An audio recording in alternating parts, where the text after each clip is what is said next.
Bueno, en la charla de hoy que nos convoca es el tema de la problemática del acceso al suelo. Intenta hacer una aproximación porque es una temática muy compleja, entonces, bueno, no se pretende en esta charla espero que sea no más de una hora, para no aburrirlos, abordar la problemática en su totalidad, en su complejidad. Bueno, para empezar a analizar el tema del acceso al suelo es importante partir de entender que hay actualmente en nuestras ciudades. Cuando hablo en nuestras ciudades, hablo de las ciudades de la región, las ciudades de América Latina, las ciudades de Argentina, que tienen un patrón, un modelo de crecimiento similar. En ellas conviven, ¿no?, en forma simultánea tres procesos: el proceso de expansión urbana, el crecimiento horizontal de la ciudad; el proceso de consolidación urbana, el proceso de completamiento de ese tejido en crecimiento; y el proceso de densificación, generalmente asociado a las áreas centrales, crecimiento vertical de las ciudades. Estos tres procesos en forma simultánea operan de manera diferente según el nivel de desarrollo de los países. En general, en los países más desarrollados, primero se ocupa y después se urbaniza, mientras que en nuestros países es al revés: primero se urbaniza y después se ocupa. Al revés, en los más desarrollados. Los procesos de urbanización, como se dan en nuestros países, que primero se ocupa y después se urbaniza, porque lo dije al revés, son poco sostenibles en el largo plazo. Y lo que trae aparejado es un aumento de las desigualdades entre los que más y menos tienen. Las ciudades de América Latina se conforman, la conformación de estas ciudades tiene un comportamiento muy ligado al comportamiento del mercado de suelo. El mercado de suelo es un mercado que tiene decimos en general, un funcionamiento problemático. ¿Y por qué problemático? Porque está caracterizado por altos precios del suelo servido, ¿sí?, por un importante porcentaje de acceso al suelo a través de la informalidad urbana, y también por la incapacidad tanto del mercado como del Estado de proveer a sus habitantes suficiente oferta de suelos servidos a precios accesibles. Por todas estas cuestiones decimos que el funcionamiento del mercado de suelo en nuestras ciudades tiene un funcionamiento problemático. A su vez, en este contexto de crecimiento de las ciudades latinoamericanas, también podemos observar que hay dos tipos de lógicas claramente reconocibles. Por un lado, lógicas de valorización de determinadas áreas, y por otro, lógicas de desvalorización. Esto permite reconocer áreas residuales y áreas estratégicas. Áreas estratégicas, que son áreas prioritarias para la inversión del capital privado, y áreas residuales que no son de interés para la inversión de estos capitales. El resultado de estas lógicas y de estos procesos es una ciudad desigual. Retomo acá un concepto de Pedro Abramo, un economista brasilero, que habla que en realidad nuestras ciudades son al mismo tiempo ciudades compactas y difusas, ¿no? Entonces habla de un concepto que es la ciudad confusa. Por eso es la problemática de abordar el crecimiento de nuestras ciudades, ¿sí? Compacidad en áreas centrales y dispersión o áreas difusas en la periferia. Las periferias de nuestras ciudades, que es donde más nos interesa poner el foco, sobre todo en la cuestión de acceso al suelo, suelen ser los sectores más receptivos a las transformaciones y a los cambios socioterritoriales. En general, estas periferias se caracterizan por ser periferias degradadas, socialmente y económicamente complejas por los procesos y las condiciones que se dan en estas áreas, caracterizadas por la presencia de importantes espacios vacantes, que esto todavía genera mayor desorden en estos territorios, y a su vez cargado de fuertes conflictos y contradicciones, porque suelen ser áreas o territorios de las ciudades en donde compiten por el acceso al suelo diferentes actores. Algunas cifras me parecía importante para cuantificar la problemática del acceso al suelo. En primer lugar, Argentina se encuentra entre las naciones más urbanizadas del mundo, ¿sí? Por encima de la media de países de Europa y de Estados Unidos. Dentro de nuestro país, cerca del 94% de la población vive en áreas urbanas. Estas son estimaciones del INDEC del último censo. Y aproximadamente 3,5 millones de familias no tienen una vivienda adecuada. Si bajamos esta cifra a nivel nacional a la provincia de Buenos Aires, según datos del año pasado, cerca de 1.240.000 familias tienen déficit de vivienda. El 50% cualitativo, es decir, necesitan mejoras, refacciones, y el otro 50% cuantitativo, es decir, que necesitan directamente una nueva vivienda. Esta situación, ¿sí?, de déficit, de fuerte déficit habitacional, se agrava año a año y desde el 2001 la tendencia es en aumento. Algunas cifras que permiten ver en nuestro país, al interior de nuestro país, estos procesos que yo les contaba de crecimiento, de dispersión y de expansión urbana. Bueno, yo resalté La Plata porque junto con Mar del Plata son las dos ciudades donde los datos permiten ver más claramente el proceso de dispersión, donde la población, por ejemplo, si tomamos el caso de La Plata, creció un 21%, pero la superficie urbanizada lo hizo en el mismo periodo, 91-2010, en un 127%. Estos valores, estos guarismos nos permiten ver claramente los procesos de dispersión que suceden en nuestras ciudades. Bien, entonces, estos procesos de expansión urbana están caracterizados, como dije, por una fuerte heterogeneidad social de estrategias y modos de vida. La configuración que resulta, hablaba recién de una ciudad desigual. Bien, también esta ciudad desigual territorialmente la podemos observar a través de piezas que se van dando cada vez en forma más autónoma, más discontinuas, separadas entre sí por importantes vacíos urbanos, lo cual genera graves impactos ambientales y altos costos de urbanización, ¿sí? Porque estas piezas autónomas que se van construyendo en áreas cada vez más dispersas y alejadas del área central, tienen que ser abastecidas luego de la infraestructura de servicios. Y eso repercute en altos costos de urbanización. El desarrollo discontinuo de nuestras ciudades mejora la situación de los predios especulativos. Y ahí, en este contexto, me interesaba señalar que la problemática de la tierra vacante en estos procesos de expansión urbana resulta clave cuando analizamos esto. ¿Por qué? Porque en general son estas tierras las que reciben, ¿sí?, o son receptoras de las tomas de tierra y de los procesos de autoproducción del hábitat. Un dato más actual, no voy a profundizar mucho en la tierra vacante, solo voy a 2 diapositivas más porque seguramente este tema se retomará en una charla posterior. Entre el 2010 y el 2020, este proceso, focalizando en el caso de La Plata, se vio nuevamente acrecentado, la superficie urbana creció un 17%, cuando al interior del área urbanizable todavía casi un 20% de las tierras se encontraban vacantes.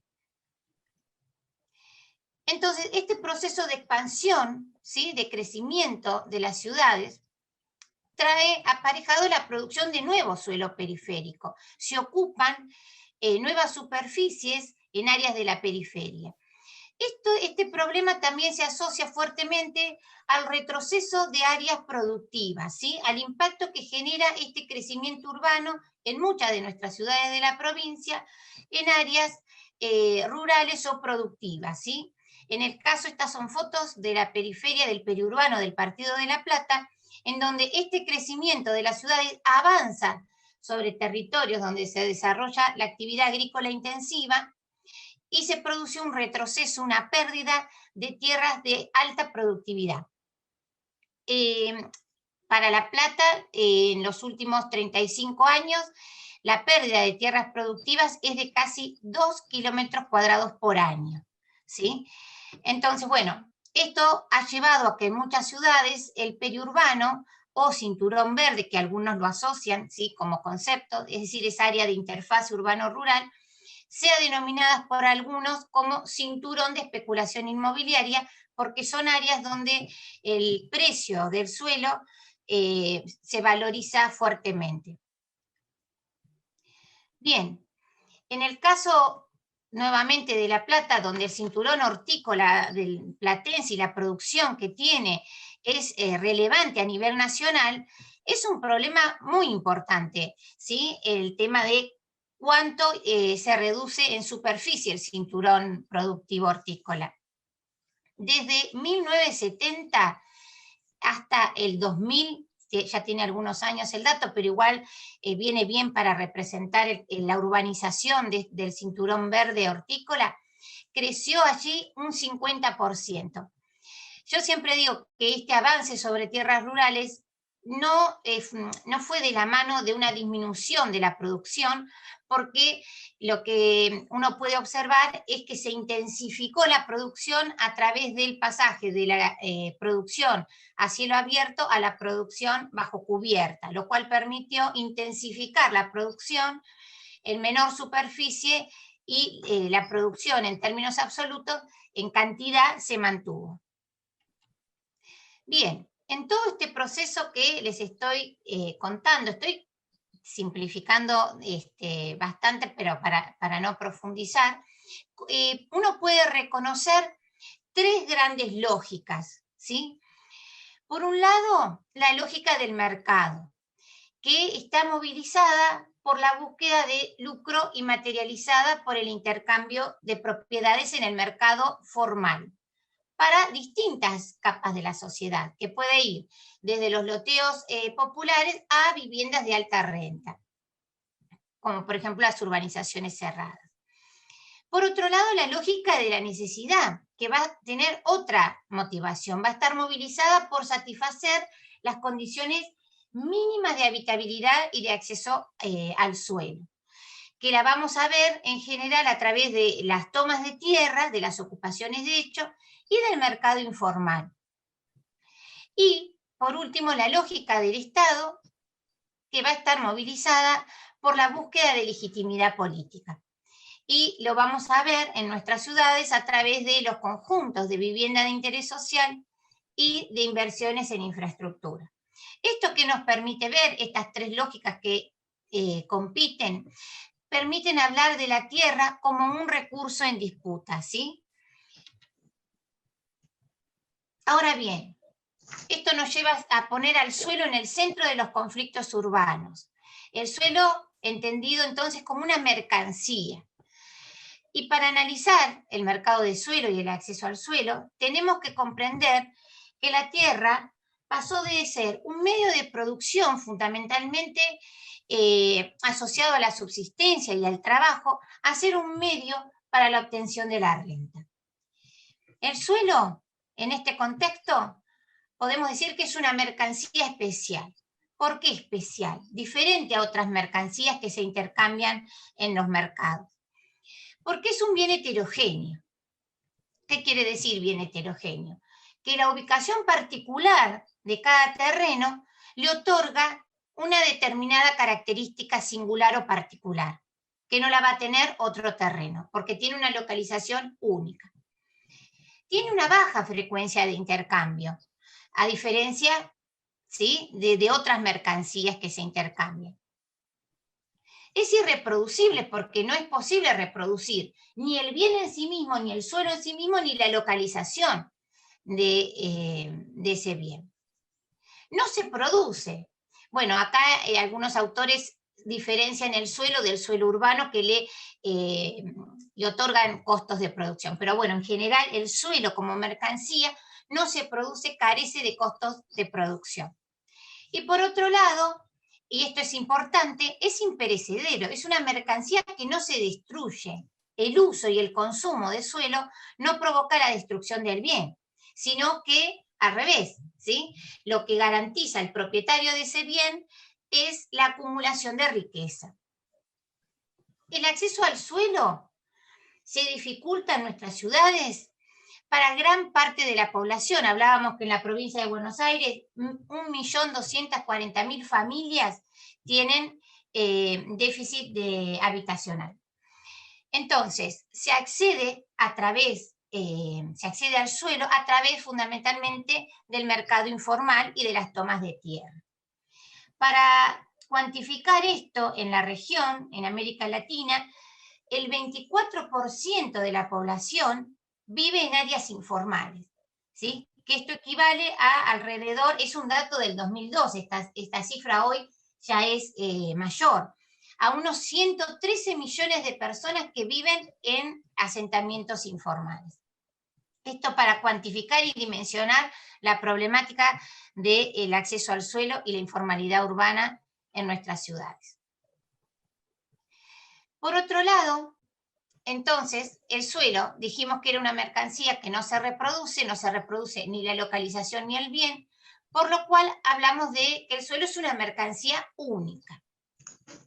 Otra cuestión que caracteriza el mercado de suelo es la inelasticidad de la oferta, sobre todo la inelasticidad de la oferta de suelo servido y bien localizado frente al aumento de la demanda. Es decir, puede aumentar la demanda, pero la oferta de suelo se mantiene inelástica, es decir, es una cantidad que se mantiene fija.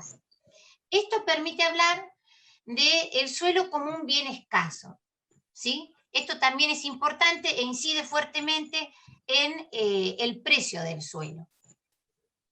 Por otro lado, tiene una competencia imperfecta, ¿sí? Es una oferta generalmente de carácter monopólico. Dijimos que el suelo era una mercancía única, heterogeneidad de la oferta, porque no se puede reproducir ni el bien ni su localización, y esto hace que la oferta de suelo sea de carácter monopólico. Por lo cual hablamos de un mercado de suelo que se caracteriza por una competencia imperfecta. Bueno, ya dijimos que es una mercancía imperecedera que le permite al propietario la acumulación de ganancias porque en general el precio del mismo tiende al alza. Y por otro lado, el mercado de suelo es un mercado altamente especulativo, ¿sí? Todas estas condiciones hacen al mercado de suelo y nos permiten entender cómo el precio del suelo dificulta el acceso a gran parte de la población. 5 minutos nos quedan. Bueno, si se corta, seguimos. Por otro lado, el mercado de suelo se encuentra escasamente regulado, tanto en la producción como en la comercialización. Eso es importante. En la producción y en la comercialización. Y a su vez conviven dos tipos de mercado, formales e informales, encontrándose submercados, tanto formales como informales, en los espacios residenciales, tanto para los que más tienen como para los que menos tienen en términos económicos. Podemos encontrar los dos tipos de mercado en estos submercados residenciales. Por otro lado, el mercado de suelo se caracteriza por una ausencia y desactualización de la información. En general es un mercado sobre el que no hay registros o si hay no están actualizados. Lo mismo pasa con los catastros. Hay escasa transparencia de la información, no se sabe quiénes son los propietarios de determinados terrenos, a qué precios reales se realizan las transacciones, bueno, y demás. Todo esto, ¿no?, dificulta la operación de producción y comercialización en el mercado de suelo. A su vez, tiene altos costos de transacción, ¿sí? Esto también es importante, porque incide fuertemente en el precio del suelo.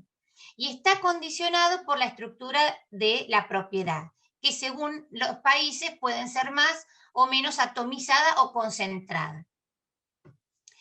Y por último, otra de las características que hace el mercado de suelo es la ausencia de sanciones fiscales, lo cual favorece la retención de la tierra. Por eso hablamos que se trata de un mercado altamente especulativo. En síntesis, todas estas características que yo estoy mencionando del mercado de suelo permiten decir que el problema del acceso a la tierra, del acceso al suelo, representa un elemento de desigualdad en el ejercicio del derecho a la ciudad. ¿Sí? Por eso es tan importante trabajar en cuestiones que regulen el mercado de suelo, que tiendan a garantizar el acceso al suelo a una mayor parte de la población. Entonces, como todo mercado, tiene una oferta y una demanda que incide en los altos precios del suelo. En el caso del mercado de suelo, ¿cómo es la oferta? Bueno, es insuficiente.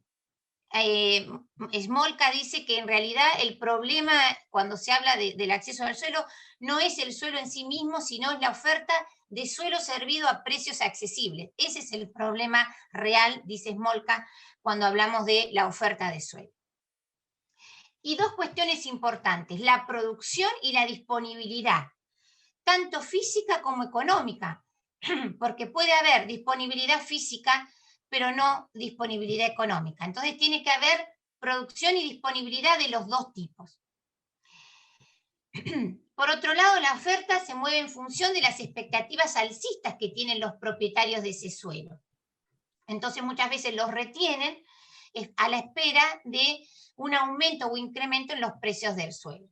¿Esto qué pasa? Estas expectativas alcistas que generan la escasez artificial de terrenos, ¿sí? Y esto ha pasado con el Procrear, que vamos a ver después el ejemplo. ¿Y qué pasa con la demanda en el mercado de suelo? Bueno, se caracteriza porque nadie demanda suelo para consumir el suelo, no se demanda para consumir el bien en sí mismo, sino para consumir el uso que puede dársele a ese suelo. ¿Sí? ¿Se entiende? No se consume por el uso del bien en sí mismo, por el bien en sí mismo, sino por el uso.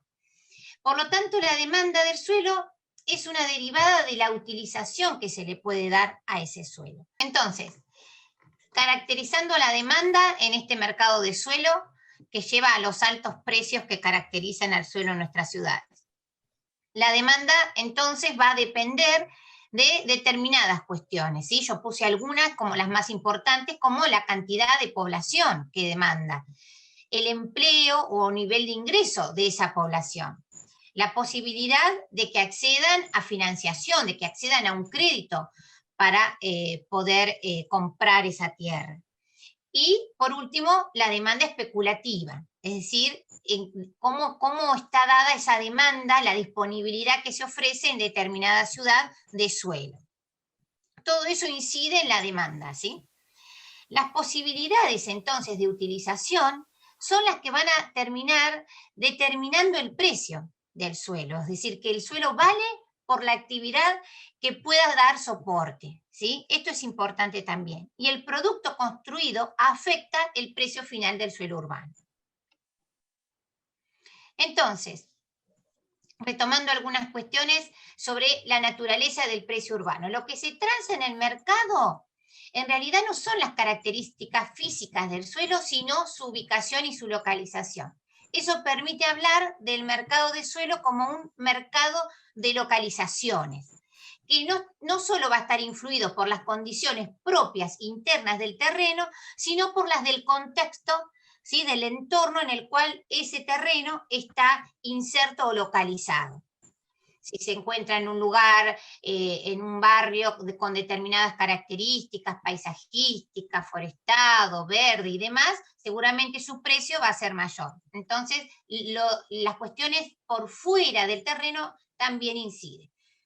Se transa también el derecho a percibir una renta y apropiarse del excedente. ¿Sí? Vamos a ver después el tema de la plusvalía y de la apropiación de la plusvalía. En general, en nuestros países solemos pagar caro el suelo urbano mal servido. Entonces, como para sintetizar la idea que les quiero transmitir, que el acceso al suelo está definido por el precio del suelo, en primer lugar, pero también por otras cuestiones que hacen al régimen legal de propiedad y a las políticas del Estado de regulación de mercados de tierra, que en nuestras ciudades es realmente bastante escaso. Bien, entonces, ¿qué factores inciden en el precio del suelo? No se asusten por los gráficos, porque en realidad, para sintetizar y que lo puedan ver más gráficamente.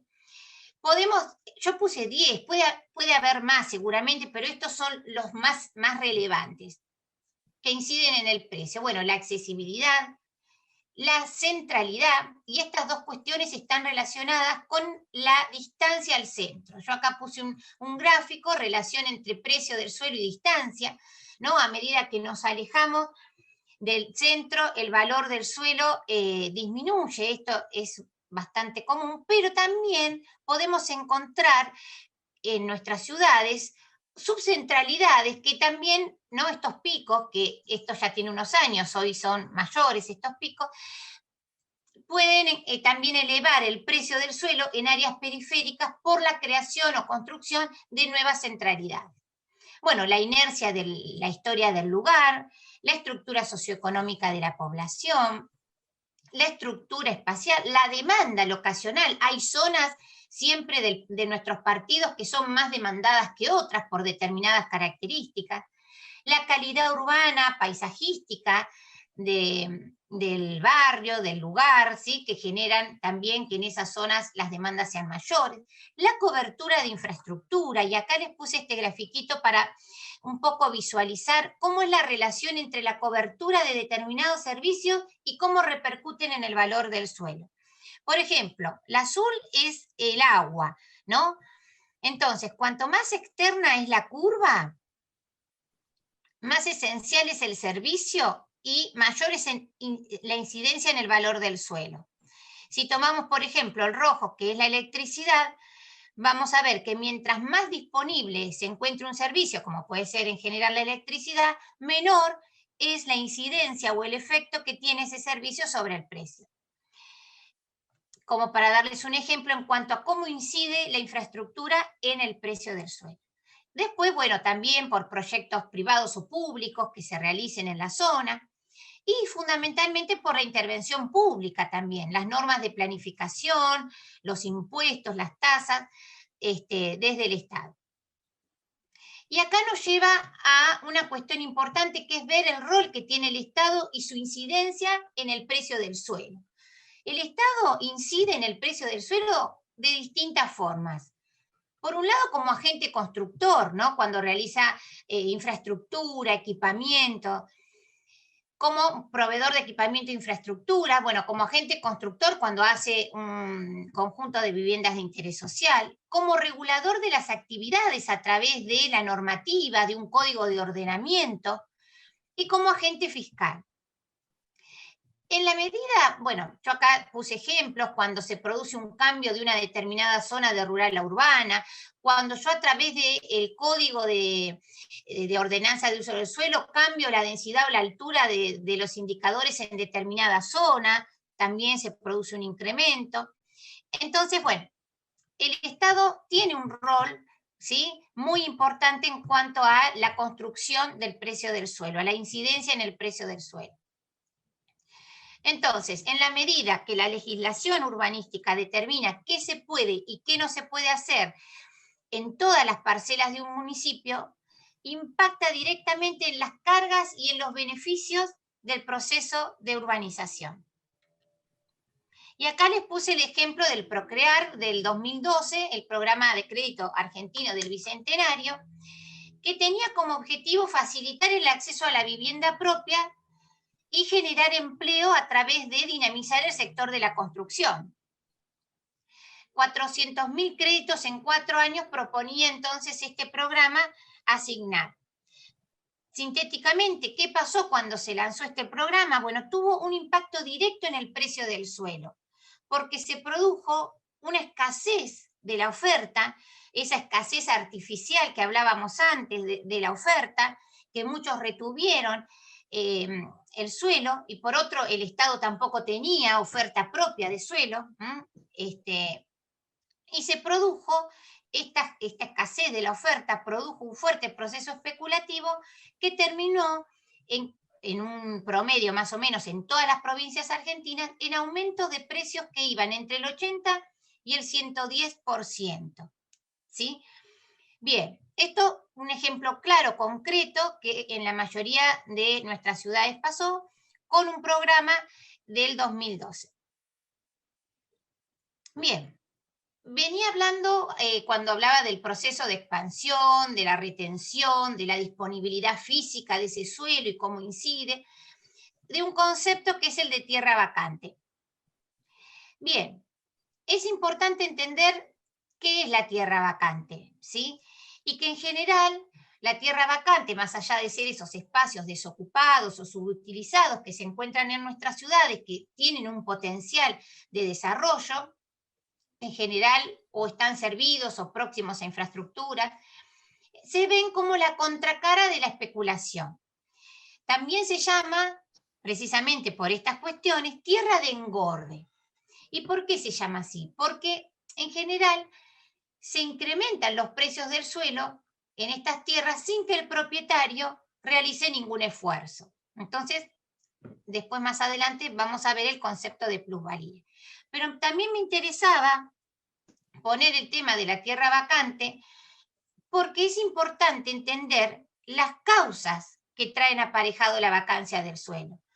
Porque en general hacemos foco siempre en el tema especulativo, pero hay otras cuestiones. Y si no entendemos la multicausalidad de este problema, las estrategias que vamos a poder pensar o implementar para disminuir la cantidad de tierras vacantes en nuestras ciudades pueden fracasar si pensamos que la única causa o factor es la especulación, ¿sí? Entonces, hay otras causas que pueden ser ambientales, jurídicas, políticas, económicas, por falta de recursos propios económicos del propietario para construir. Entonces, debemos entender la multicausalidad de este fenómeno para pensar estrategias, ¿sí?, que permitan la movilización del suelo ocioso y tengan resultados eficientes. Si no, como hasta ahora viene sucediendo, las estrategias que suelen implementarse fracasan porque ven una única causa. Bueno, algunos datos para cuantificar, ¿no? A mí me gusta como cuando uno habla de un problema, bueno, cuantificar y dimensionar el problema. En Argentina, las superficies que representan las tierras vacantes sobre el total de la ciudad varían, según el caso y según la ciudad, entre el 5 y el 9%. Ahora bien, si ponemos el foco no en la ciudad en su totalidad, sino en las áreas en expansión, ¿sí?, que hoy hablábamos de este tema, el porcentaje se incrementa entre el 40 al 9%, de nuevo variando según las ciudades y los casos, ¿no? Pero se incrementa fuertemente en estas áreas en expansión. Bueno, algunos ejemplos. Yo tenía solo La Plata y después introduje el de Bahía Blanca para que vean que estas cuestiones están en todas las ciudades, la problemática de la tierra vacante. Bueno, en La Plata, según un estudio que realizó Daniela Cortizo, que es parte acá del equipo y que seguramente profundizará en la próxima charla, hay aproximadamente 4.000 hectáreas de tierras vacantes. El 18 se encuentra en área urbanizable. Este número, esta cantidad, implica, digamos, considera las privadas y las públicas.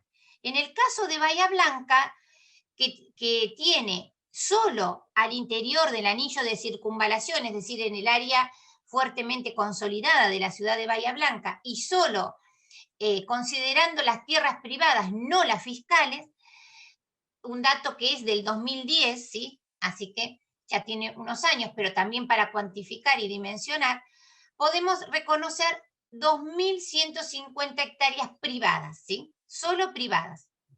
Es decir que tomando dos ciudades importantes de la provincia, vemos que la problemática de las tierras vacantes es importante.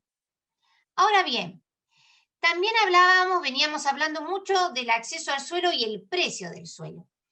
Y también es importante visualizar esto, ¿no?, en un mapa, Porque en general el precio del suelo nos permite entender cómo es la ciudad. En general, dice Rese, el precio del suelo suele ser una síntesis de lo que es la ciudad y se vincula directamente con la estructura socioterritorial y funcional de la ciudad. Y acá les puse 2 ejemplos, ¿no? En donde se ve cómo se distribuye ese precio del suelo en la ciudad. Y vemos que en el caso de La Plata, en el casco, se encuentran los precios más altos seguidos del eje noroeste. Y cuando uno relaciona estos precios del suelo con cuestiones que hacen a las características socioeconómicas de la población, en general estos altos precios del suelo condicen con sectores de la población donde residen la población de mayores ingresos. En el caso de Tandil, vemos, este es el centro, ¿sí?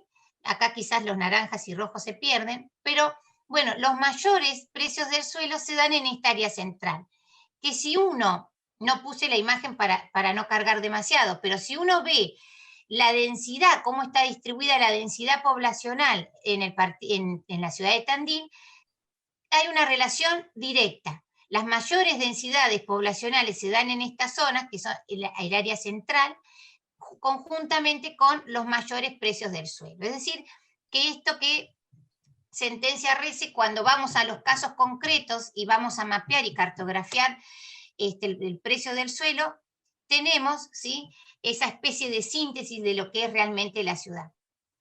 Bueno, también lo que hoy hablaba de áreas estratégicas, de áreas valorizadas, áreas residuales y áreas desvalorizadas. Bueno, en el caso de La Plata se ve claramente que, por ejemplo, el eje sudeste es el menos valorizado, si bien tuvo un incremento importante en el periodo 2010-2018, el que más incrementó sus precios fue este eje, ¿sí?, que veíamos que tenía los valores más altos. Bueno, esto habla de que en general nuestras ciudades se producen, ¿no?, en nuestras ciudades procesos de valorización diferenciales del territorio, ¿no? Entonces, bueno, esto también el Estado debería intervenir, ¿no?, en estas valorizaciones diferenciales del territorio. Bueno, para poner un ejemplo de la valorización y la incidencia del Estado, en el caso de La Plata, según un estudio también que hicimos con Daniela y con otra integrante del grupo, Valeria, logramos, digamos, analizar cómo fueron variando los precios del suelo a partir de un cambio en la ordenanza de nuestro partido. Y vimos que, bueno, esta ordenanza se caracterizó por incrementar fuertemente los indicadores en el área central. Y esto tuvo una incidencia directa en el precio del suelo.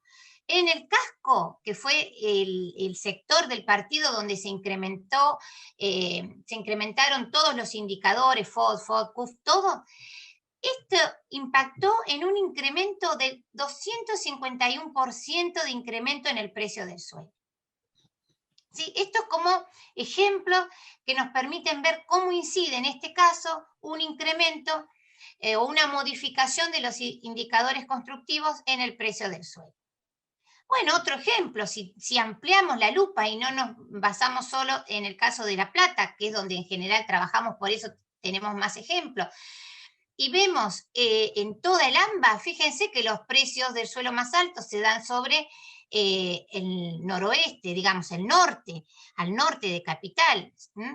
Si esto lo trasladamos a la estructura socioeconómica, socioterritorial, vemos también que hay una relación directa entre los mayores precios del suelo con las características, esperen que me pasé que les quería decir una cuestión, de la población.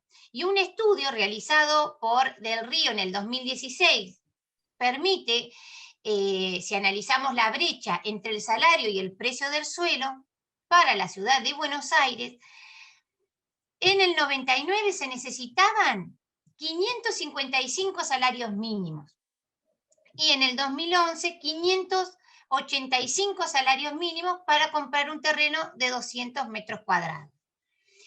Nosotros intentamos replicar esta metodología para el caso de La Plata y nos da bastante parecido en salarios mínimos. Yo acá se los muestro en años.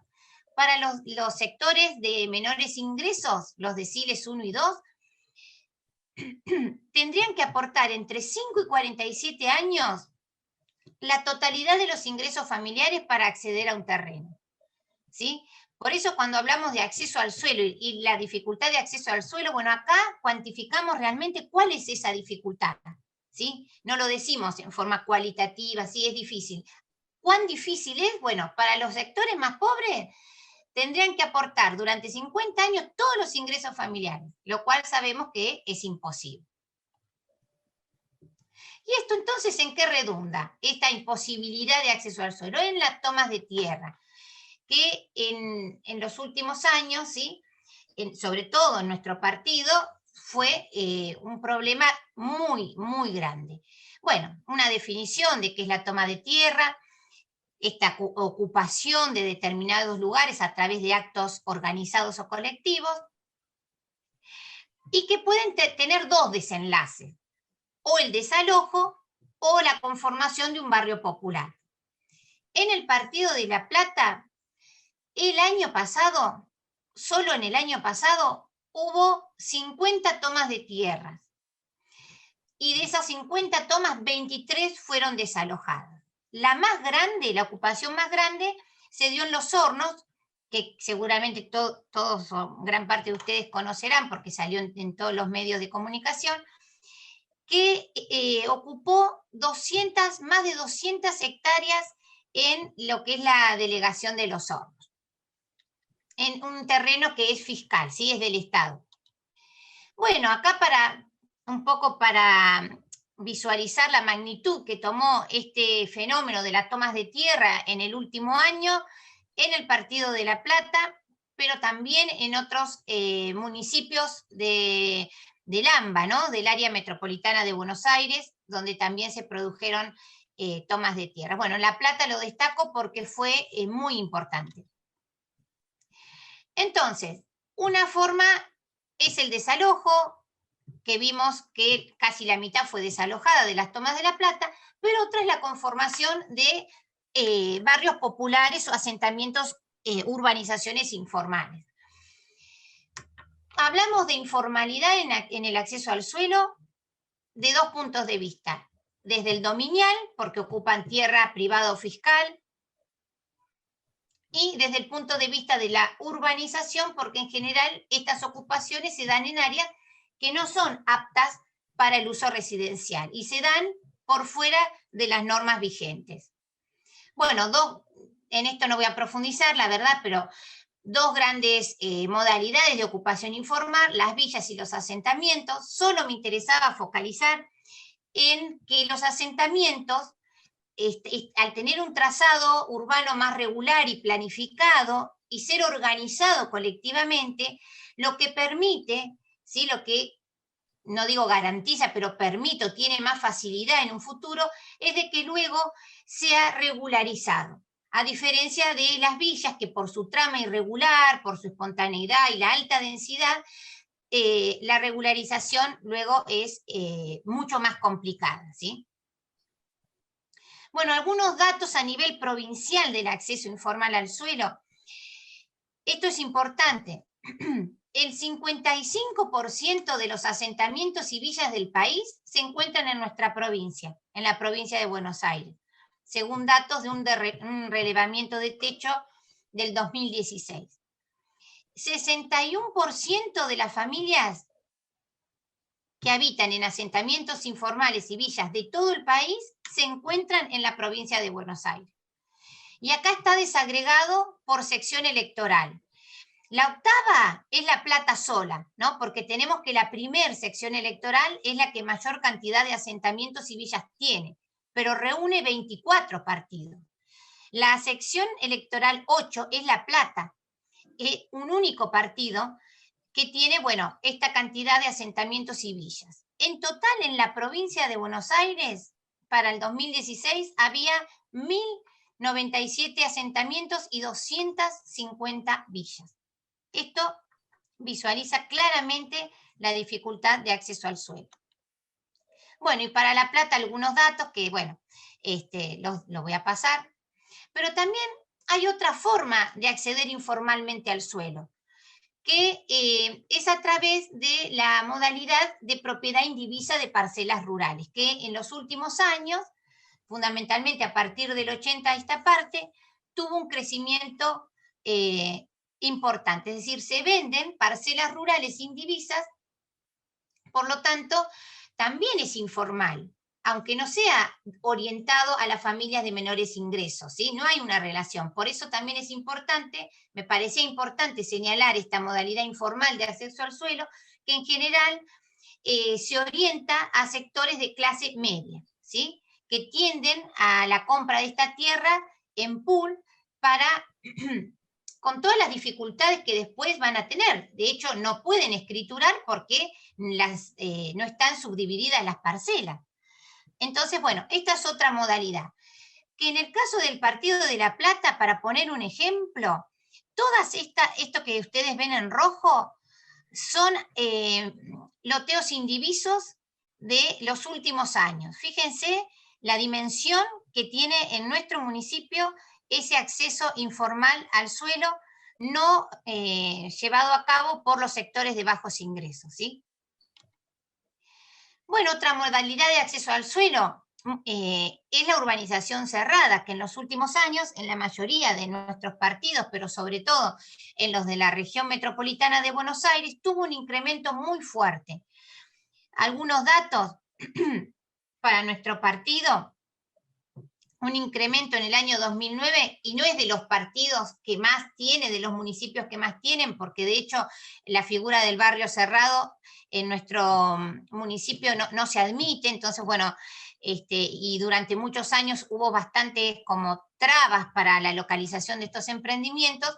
Entonces, si comparamos el fenómeno de la urbanización cerrada en nuestro partido con lo que sucede en otros partidos de la región metropolitana de Buenos Aires, la verdad que en nuestro caso este fenómeno, ¿no?, de la urbanización cerrada no es tan relevante ni tan importante.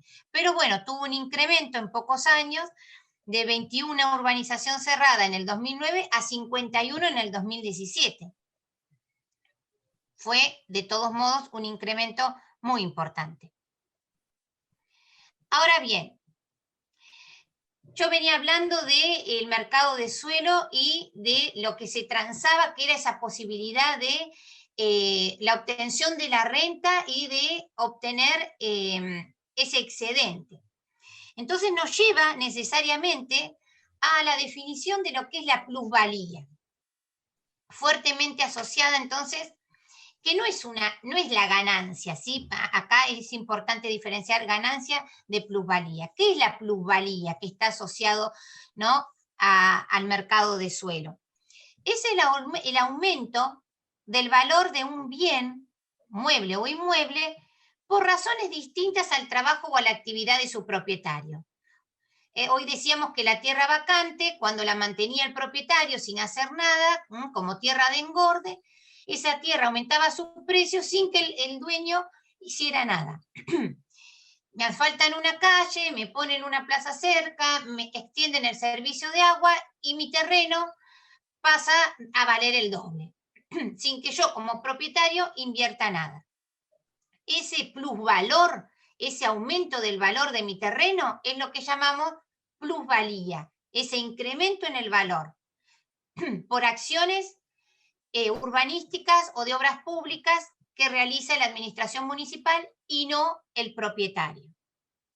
Ahora bien, ¿de qué manera el municipio puede recuperar ese plusvalor o puede, lo que se llama muchas veces, coparticipación en el valor? Bien, existen distintos mecanismos, ¿sí?, para que se pueda esa ganancia que tuvo el propietario volver a la comunidad en determinadas obras, ¿no?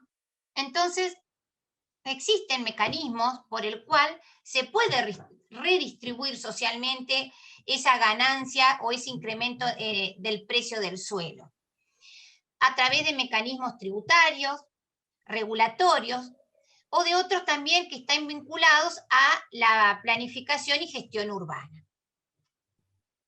En realidad, la recuperación de plusvalía o participación en el valor es un tipo de financiamiento que está basado en el suelo, que parte de reconocer que la inversión pública y la acción gubernamental aumentan el valor de la propiedad para el propietario privado.